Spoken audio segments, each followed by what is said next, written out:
আজকে আমাদের প্রথম বিবাহবার্ষিকী। দেখতে দেখতে একটা বছর কাটিয়ে ফেললাম। সকালটা শুরু করলাম পুজো দিয়ে। এটা আমি রোজই করি, তাও আজকে একটু স্পেশালি করলাম। তো আজকে একটা কুর্তি পরলাম, বরের সাথে সকাল সকাল একটু ব্রেকফাস্ট করে নেব।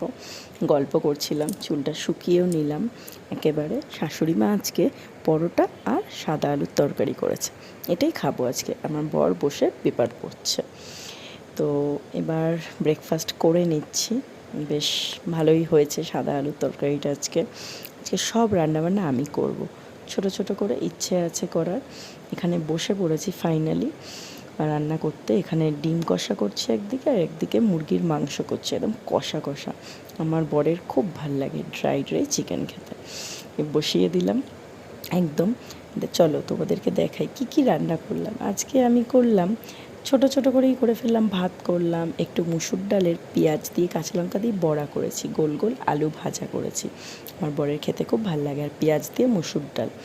তার সাথে আমি করেছি একটু বড় সাইজের, সেটা হলো বাটা মাছের ঝাল, আর আমের টকটা শাশুড়ি মা করেছে। আর এখানে চিকেনটা রেডি হয়ে গেছে, চিকেন কারি।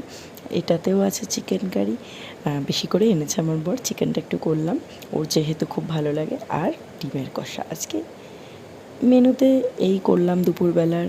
তো সারাটা দিন এই করছি। আমার শ্বশুর খাওয়া হয়ে গেছে, আমরা দুজনে মিলে খাচ্ছি, এভাবেই কাটাচ্ছি। আর স্পেশাল কিছু না, যা বাইরে বৃষ্টি, ঘরের মধ্যে এভাবেই কাটাবো আজকের দিনটা।